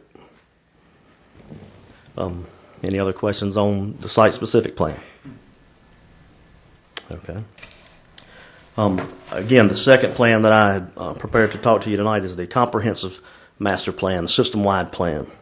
And basically, we need to do it every so often, and it's required by many organizations when we apply for part of grants and other type of grants. It's required that we have this plan in place to receive grant monies. The purpose of it is, one is to take a look at what you have now, your existing facilities. Two, it'll identify your needs, your weaknesses. The third, and a very important part, is it develops a plan of action for you to address those needs. And then the last thing is it provides our staff, county manager, board of commissioners a long-range plan that they can use to accomplish all these goals that were set. Basically, I think you guys should have a plan in front of you, but the plan overview, the first section is an executive summary. There's basically a brief summary of what the entire document's telling you. The project overview tells you the purpose of the document, why it's being used, what it's used for, how we came about these conclusions. The third section is an inventory, and it's basically a list of every facility that we currently operate, maintain, or own. There's a section on the people of Currituck that gives a lot of demographic information about the folks that we have that live here, that use our facilities. There's recreation needs and standards assessments. And basically what it does is it takes our facilities, compares them to national standards, and tells us what we need to get in line and meet those standards. And then the last section is action plan implementation. And that's basically an outline for how we go about getting where we need to be to meet all those standards and needs. This slide here is an existing facilities map, and this is every park that we have, every county facility that we have now, not just parks, but it's beach accesses, water accesses, boating ramps. And you can see the different radius, the circles that show you the coverage areas for each one of those types. There are some lacking, and that's where we get our needs from, but this map helps us see exactly what populations are being served by each different facility. So in this document, there's a summary of recommendations, and basically what it's doing is it's leaning us towards developing larger park facilities. And what it is traditionally county governments produce or build larger facilities to serve larger populations, and it kind of helps us maintain or keep a level on our maintenance costs for the facilities. It's cheaper for us to operate a few bigger, larger facilities than it is to operate a bunch of smaller individual ones. It also is encouraging us to enhance our water accesses, both sound and ocean. As we all know, the water, the sound, and the ocean both are a major part of our geographical makeup and what draws people to us. And so we need to do what we can to enhance the access to that water. We need to expand on the greenways and trails, which Ms. Holly White from the planning department has been doing an awesome job on the Outer Banks with the greenway and the multi-use trail from Wellhead north to the 4x4 area. And we hope to extend that on southward. One of the major recommendations to this is that we need to construct a community facility on the Outer Banks. We may already have the parcel that's needed. Hopefully we can get some water access out of that, as well as a community facility for Corolla. Mr. Weeks, yes, sir. While you bring up the facility for Corolla, I know that the Whalehead Trust has talked about the need for a facility in Corolla. Has the county entered discussions with the Whalehead Trust about a joint use facility for their facility needs, such as they want some office space and I think they want some kind of banquet facility for weddings and. They're looking to build the caretaker's house and use it as a banquet facility with some maybe offices over top. hopefully to generate some wedding revenue business, but I'm sure that's an option that we can go back to. Staff has raised exactly what you have mentioned. We have brought that to the trust's attention, that perhaps these several different uses that are being suggested could be combined into a single facility. We have brought that to the attention of the trust. I think the trust is trying to work through the issues of how to remain or retain some of the historical integrity of the Heritage Park by adding the facility of that nature there, but we're working through that. But we certainly have suggested to them that these different competing use or the complementary uses could be in one single facility. Well, it just doesn't make any sense to me to build a facility for the Whalehead Trust and then turn around and build another facility when you could build one facility to be multi-purpose, and it can be on the grounds. They can do their weddings. They can do, you have meeting space. You have so many things over there, and combine it all into one building. And I don't imagine the caretaker's house is very big, is it, Mr. Petrie? They're talking about 2,000 square feet. Is that how big it was? That was a pretty big no, caretaker's house. I think it's more architecturally correct. It's not going to be the exact size. It's going to be on the same footprint, but I think it's going to be bigger. Along with some, they have some architectural renderings, that would make it period. But I think they're looking at 2,000, 2,500 square feet as far as ground space, restrooms, things like this, but office space overhead. But isn't this something we can do when we go to the retreat? I think Whalehead is going to. We certainly will have another opportunity to bring this to our attention. I think this should be a big issue if we're going to need a facility and they want to. Well, I think they're going to do a presentation at the retreat, so maybe just Okay. something we can bring up. All right, thank you. Okay, any further questions from Mr. Weeks, or have you finished? No, sir. I'll just a little bit more. Sorry, Mr. Weeks. The last major recommendation that you'll find in the document is the recommendation for outdoor recreation facilities. Not only athletic fields, but it's a large community park in the northern end of the county in Moyock. That's really the one area that we're missing a large park in. The outdoor recreational facilities that's being discussed in the plan is 2 adult baseball fields, 3 softball fields, 1 football field, 3 soccer multi-purpose fields, 3 outdoor basketball courts, a volleyball court, 2 shuffleboard courts, 7 picnic shelters, 4 playgrounds, and 8 miles of trails. And basically, this plan, when it's all boiled down to, what we're proposing is 3 different major facilities: a large park in Moyock, a community facility on the Outer Banks, and the Maple facility. And we think by building those 3 facilities, we'll pretty much accomplish all of these needs. We'll cover that. And again, here's what your Maple site would look like, and so you can see that it would address a lot of those outdoor facility needs. And then the big thing that you're probably wondering about is the capital. How much money is it going to cost to get there? If you look, we've broken the capital improvement proposal down in a few major sections. Being that some of our parks are getting old, there's a renovation section that we need to add to our capital plan. Keep in mind that this is a 10-year plan. This is not happening overnight. It's over the next 10 years. But for the first 5 years of the plan, we're suggesting $250,000. For the second 5 years, another $250,000. With planning costs, that's $550,000 for the next 10 years for renovating existing facilities. Park development, and this being the Maple Complex as well as the park in Moyock. The first year of that is $2 million, which is phase 1 of the Maple facility. Phase 2 of that Maple facility being $3 million. And then the Moyock Park, we are anticipating about $1.5 million after planning costs. Total build out was a little over $7 million. $7,150,000 exactly. And then we're covering special use facilities, and by special use we're referring to the community building, community facility, water access being boat, swimming accesses, as well as walking trails and multi-use paths. And what we have that we're predicting is that in the second 5 years of the plan, $1 million for the Outer Banks Community Center. In the first 5 years, $500,000 goes to water access and bathhouses. The second 5 years, $250,000 to water access and bathhouses. And then on walking trails, on the mainland and the Outer Banks, we're proposing $1.5 million for the first 5 years, as well as $1.5 for the second 5 years, bringing your 10-year total for special use facilities at $5,225,000.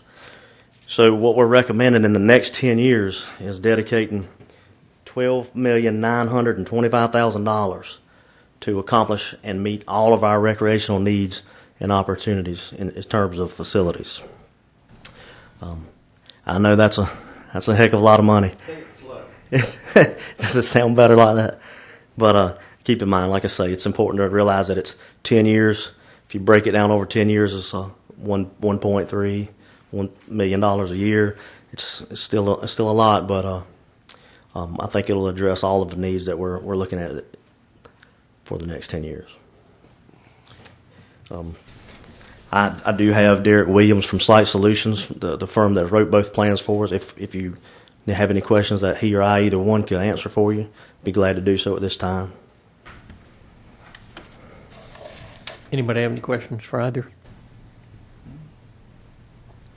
I might mention to the folks listening that we did hear this presentation in the work session earlier, so the board had already seen this information. Do I have a motion? Move for approval. I second that. Okay, motion and second. All in favor, say aye. Aye. Opposed? Motion carries. Thank you. You just got to find a way to pay for it now. Okay, I think at this point we need to take 5 is enough. 5-minute recess for some of the older commissioners.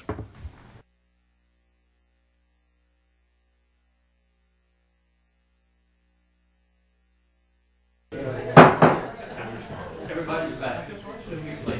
Assume the position, Mr. Woody.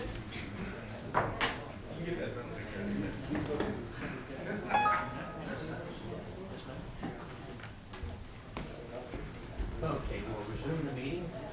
This is item number 8, approval of bid award for Maple Campus Earthwork contract. I don't have my mic on. Let me restate that. Approval of bid award for Maple Campus Earthwork contract. And I assume that's Mr. Scanlon. That is me, Mr. Chairman. But before I comment on that, if I could just go back to quickly to item number 7. As a side to that, through the process of public hearings we had, we also had a survey of what to actually call this new complex we're creating. And the number one request was Currituck Community Park. And hearing no objections from the Board of Commissioners, we will move forward with naming the facility as the majority has ruled as Currituck Community Park. As a follow-up to what Jason Weeks was just expressing, a couple meetings ago, the Board of Commissioners approved a contract to start working on the Commerce Park and installing the infrastructure back there. As part of testing for the stormwater pond that's being dug, we were able to ascertain that the material coming out of the stormwater pond is sufficient structurally integrity to build these recreation facilities. So tonight, in an effort to cut off some of the costs that was presented to you of these facilities, we're bringing to you a recommendation to move forward with clearing the east-west road that goes from the community center over to the airport, clearing the COA building pad, clearing the soccer fields, and clearing the baseball, softball complex. Now, if we can take the trees off and the first couple inches of vegetated debris, we'll be able to haul the sand coming out of the Commerce Park into these facilities and start building the base and actually save money on the budget for the construction of these facilities. So we put a scope of work together. We bid this out, and you have in your bid package the results of that bid. Whitehurst Sand Company was the low bidder. We are making recommendation tonight to move forward with an award to them in the amount of $392,910 for clearing those locations, and I'll be happy to answer any questions you might have. Any questions? What will be done with the vegetative debris as they clear the land? Will it be burned on site? The tree matter can be the earth material will have to be hauled off. Any further questions?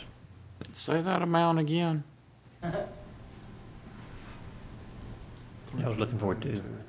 392 because I'm seeing 306. Maybe I'm. Oh, look at the next page. One's got Hyman and Roby at the top of it. Oh, okay. All right. Never mind. Do I have a motion? Okay, the engineer's estimate, what I read was the engineer's estimate. The engineer's estimate was 392. The bid actually came in less than the engineer's estimate. The actual amount of the contract would be $306,917. I apologize, I misread that. It was the engineering estimate was the higher number, so we actually got bids in less than what the engineer was recommending the work for. So the recommendation would be for Whitehurst Sand Company for $306,917.90. We're sure now? Yes, sir. Oh, that's the right number. Okay. To have a motion. So moved for approval. Second? Second. All in favor? Aye. Aye. Opposed? Motion carries. Approval of covenants for Maple Commerce Park, item number 9. Mr. McCree. Actually, I think the Economic Development Director, Peter Bishop, is going to come forward and present that. That's a project he's intimately familiar with. Oh, boy. You're welcome to join me, Attorney McCree. Chime in Please if do. necessary. Good evening, Board. Thank you for your patience this evening in getting these items, but this should be a pretty typical presentation for you of restrictive covenants for the Maple Commerce Park. Hopefully you have been out there since the YMCA has opened and seen some of the other construction and site work that's going on site behind that property, and that, of course, is the Maple Commerce Park site. We're moving forward. I just was speaking with the county engineer. It's looking like the end of March. We should be complete with all the infrastructure work out there and ready to go, so that's pretty exciting. And we've already had some clients come out and walk the site as well and look at some of the property out there. But to get back to the matter at hand, these restrictive covenants, I'll just draw your attention to a couple items that you'll note in here. There, in Section 4, Article 4, there is the development standards, and there's a slightly higher development standard than the current UDO, and that is to protect drainage features and have built-in drainage easements into the property. We're allowing the setbacks from the front of the lawn along the right-of-ways to be kept as a vegetative material naturally, rather than clear-cutting everything and then installing street trees or other non-native or other species of plants in the front. So we're taking an approach to be very natural with the presentation of this park to go along with the entire development and working with the natural features of the site. Another item that I'll point your attention to in Section 5, under allowable uses. As you well know, the county water system is nearby this facility, and wells to draw water for the county water system are nearby or adjacent to lots on this site.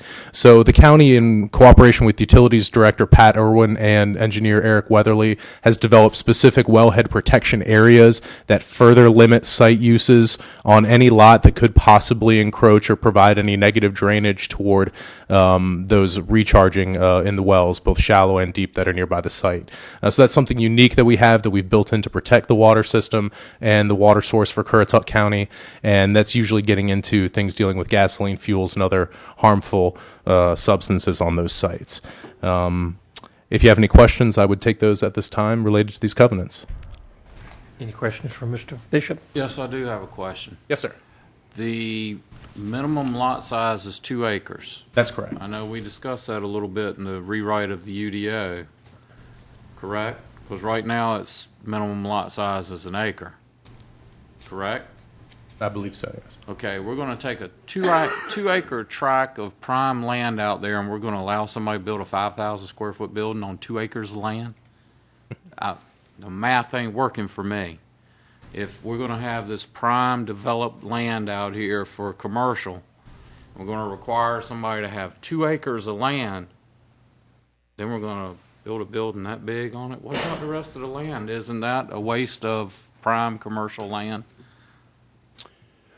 Well, it certainly could be. The covenants specifically do allow for many steps of approval from both the planning staff as well as the Board of Commissioners into what the building construction materials will be, and even deviations from the restrictions in these covenants. There is a process by which they can be amended by the declarant, which in this case is the board as the owner of the property. But I think in all cases, that is the minimum building size and the minimum lot size. But the value of the land to the potential buyer, and of course the county's role as the owner of the land. We certainly have a role in the decision-making process as to what clients we try to recruit into the park and to what size and how they develop that property. Just take me through it, how we came to 2 acres versus 1 acre. I mean, if you got somebody that doesn't want 2 acres, you're going to require them to have 2 acres. We may lose a client that would be a good client. I think the idea at the time was to use the Commerce Park to promote larger job-creating clients and not use these valuable lots with infrastructure provided for smaller clients that are less likely to create jobs and economic activity. I think the idea is to have larger tenants in the park. I would agree with Ben in that the point was to further, I guess, set the county-owned industrial park apart from some of the other industrial properties that are available privately throughout the county, is that we were indeed looking for a greater industrial tenant, that the county was providing all on-site services for the property. And then, of course, the zoning being industrial, being somewhat unique, we need to be careful with how we utilize that zoning in the development of this park and in attracting new clients. So I'd agree with Ben and say even further that we're looking to, there's plenty of other places in the county that could be just as suitable for a 1 acre type of business that may not be the most suitable place for them in Maple Commerce Park. Just one last question, then I promise I'll be quiet. It's my understanding that this same standard is going to be imposed on private commercial subdivisions as well, so that doesn't make us unique. That was the consultants come in here and said, we're going to recommend 2 acre lots for commercial. So this isn't just for us. This is what they're recommending for private commercial subdivisions as well. Is that not correct? The consultants are recommending, it's industrial, not commercial, for industrial subdivisions, light industrial, minimum lot sizes of 60,000 square feet, which is 1.25 acres. And then for heavy industrial subdivisions, minimum lot sizes of 80,000 square feet, which is just under 2 acres. When we developed the covenants and that lot size, I believe that was done a year and a half ago. It's been a while, hasn't it? A little bit longer than that. There's been several iterations. The idea is just that with industrial subdivisions, you tend to have larger lot size and more, particularly at HI, you'll have more outdoor storage and just more expansive type operations. So I still think the county's lot sizes are larger, but certainly from our perspective, if we'd rather just mirror the UDO, we can do that. I'm just asking. Yeah. Mr. Chairman, Mr. Woody, how big a building could they put on a acre lot theoretically? You have a maximum of 65% lot coverage. So that's probably, now you got to have parking now, so you got to allow, but industrial uses have very minimal parking standards unless they have a lot of employees, but so 25,000 square feet probably. Probably, and you take, well, let's take away 5,000 for parking. It's a 20,000 square foot building, 5,000 square feet of parking area. Half the size of the judicial center or the COA proposed building. Mm-hmm. And the pretty big building. The stormwater permit for Maple Commerce Park does allow 65% lot coverage.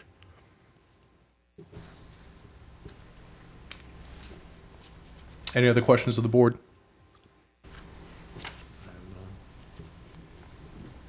Do I have a motion?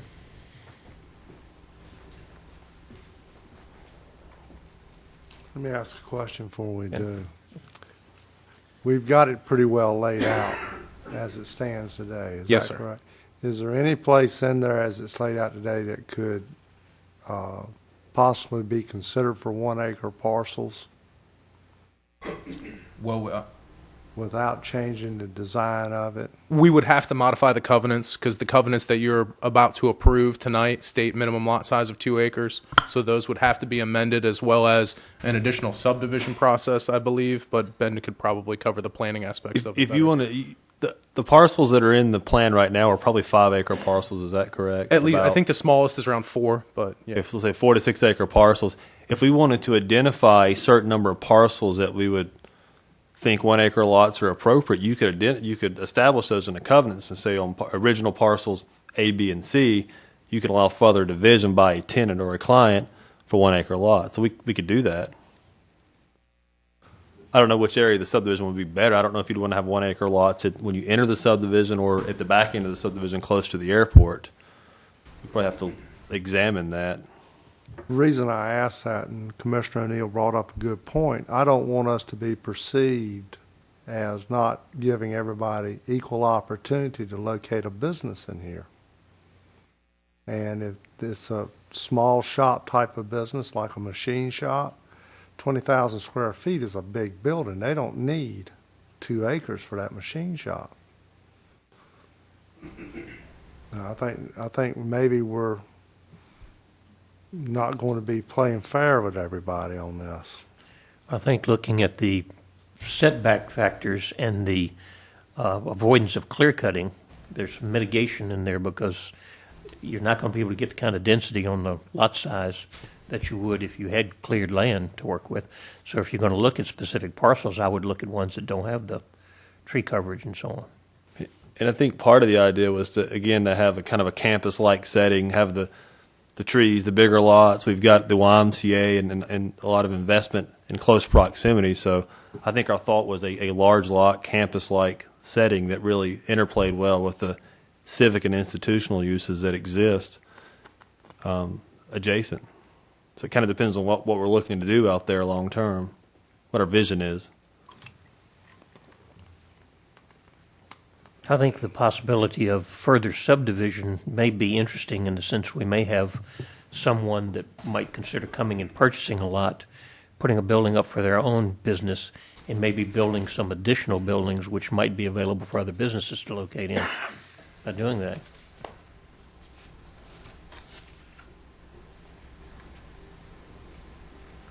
I think probably with the other industrial parks that we have in the county,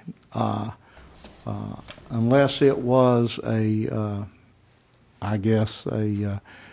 business that was looking to really be there, to need to be there, that is what makes it unique. And I don't know that if you had a machine shop or something like that, they could be in one of the other industrial parks or something like that. It's I think the uniqueness of the airport and that airport property right there is for I guess if you would a certain type of business that's going to be locating there because of the airport and the other amenities that has around there with the aviation component and everything. Well, the reason I brought it up, Commissioner Martin, was the fact that a machine shop would be very conducive to the airport, or a small electronics repair shop, and they don't need massive space. You know, in fact, looking at the other airports, Hampton Roads and Chesapeake, you'll find them fairly closely spaced. Although one of the things that we did have raised as a concern from other owners around the county is that the county be in competition with the existing private parks. We wanted to make sure that we were not stealing all the customers, as it were, leaving the private entrepreneurs going wanting for customers.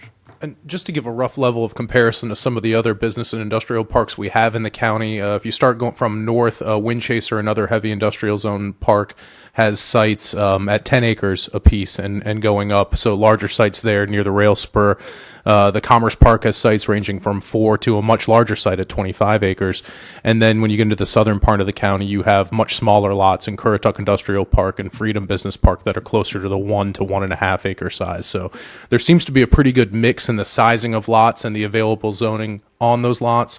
So I think clients coming into the county, especially when they're looking for that size, we'll always try to direct them to all the available properties that meet all of their needs, and certainly not necessarily specifically to the county property or another property in favoritism. These covenants, I assume, would be subject to revision if necessary? That's correct. There are provisions for revision near the end of the sections. There also are... To get also to the point about competition, we do get somewhat specific on the types of businesses that we are preferring to recruit, and that would be, I believe, I'm trying to look for the specific section. Starts with page 93. Yes, that's correct. Mm-hmm. And the county may, as declarant, amend the covenants for the first 15 years, specifically with regard to Articles 3, 4, and 5. That's what I was alluding to. I think That's really correct. if we use this as a starting point, and if it seemed that it was prohibiting certain clients from coming in there that wanted to, then we could address the matter and amend to fit that. And lot size is in one of those articles that the county can modify itself in the first 15 years. Any other questions? Would anybody like to make a motion?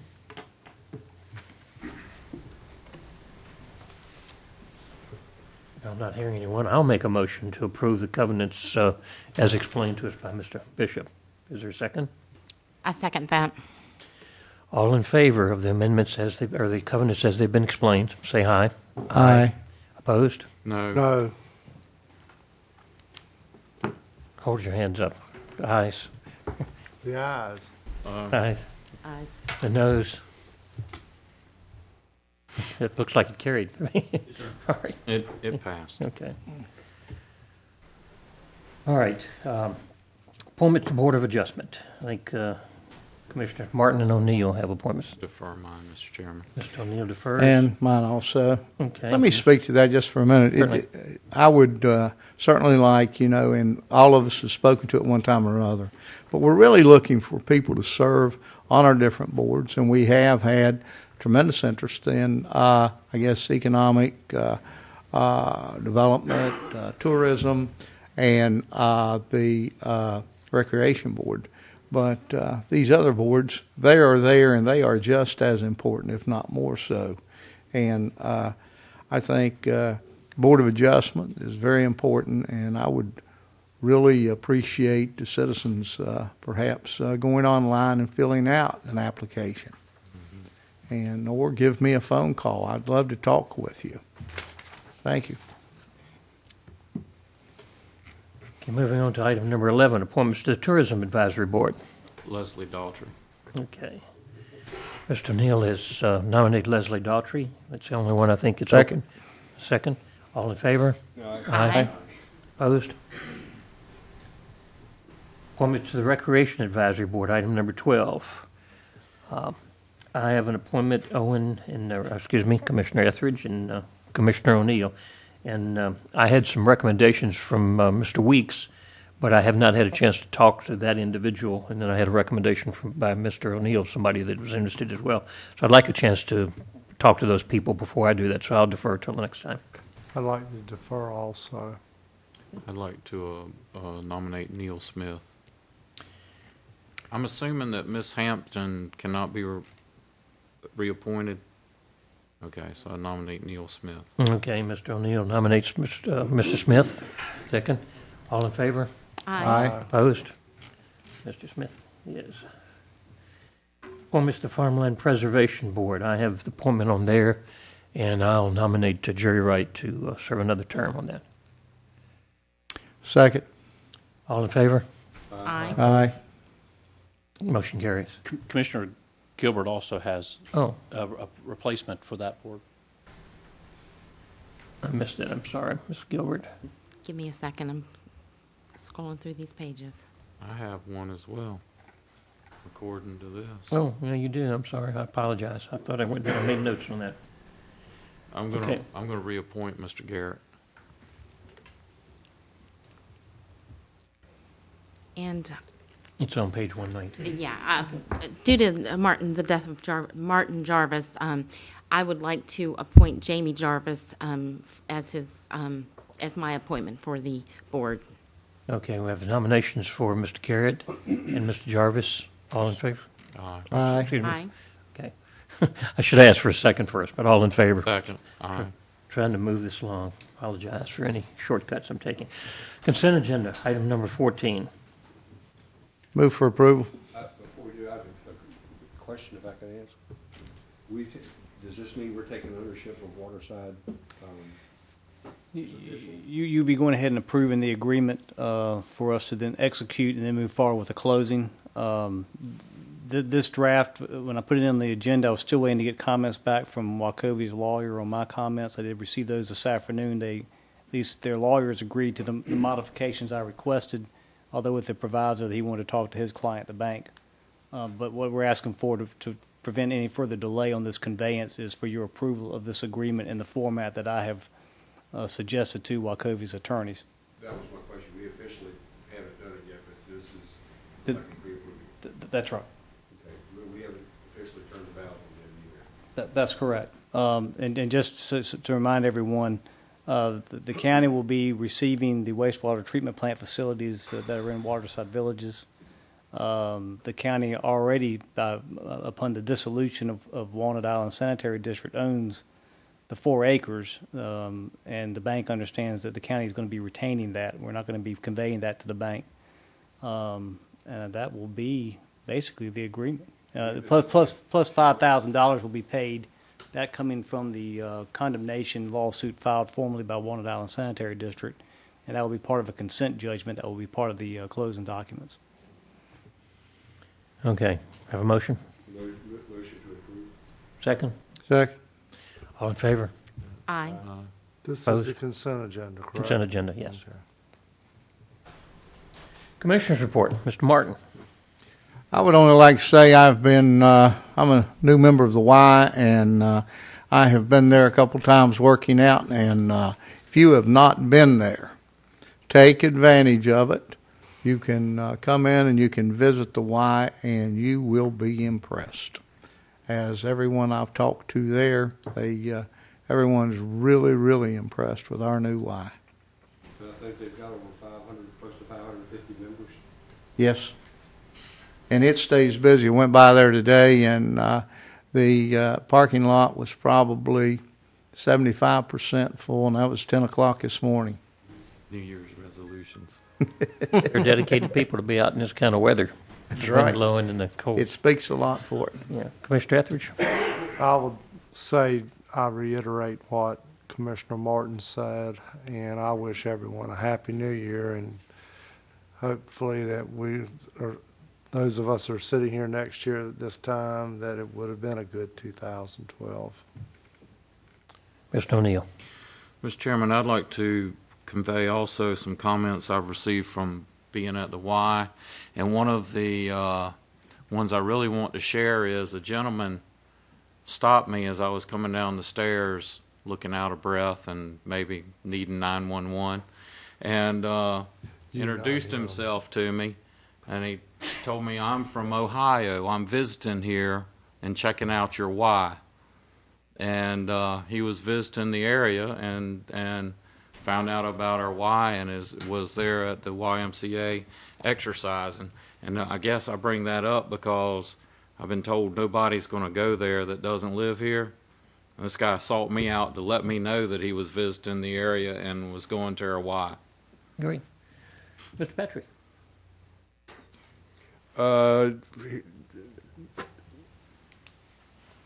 I just enjoy being here. Thank you very much. You know, it's a fun ride. Happy New Year. Ms. Gilbert? I too want to reiterate about the YMCA facility. That is just a part of that whole building. We've got the the senior center, the recreation department. We've got Centera.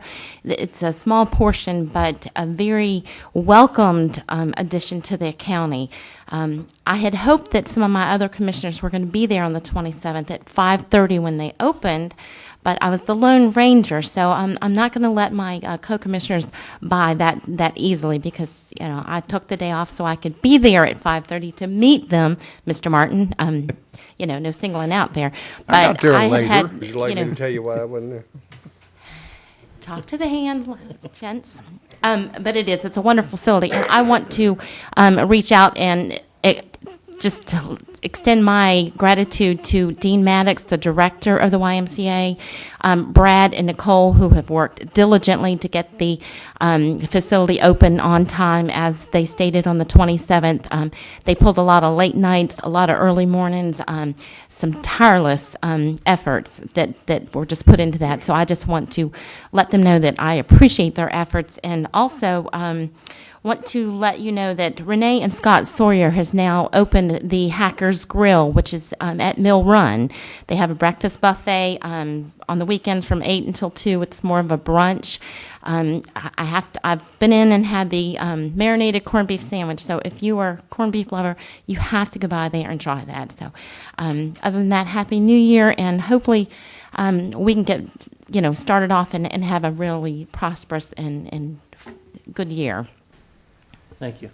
And I'd just like to comment on the generosity of the people of Currituck County during the Christmas season. I've heard nothing but wonderful commendations from folks that headed up many of the movements to help those who are less fortunate, particularly the kids.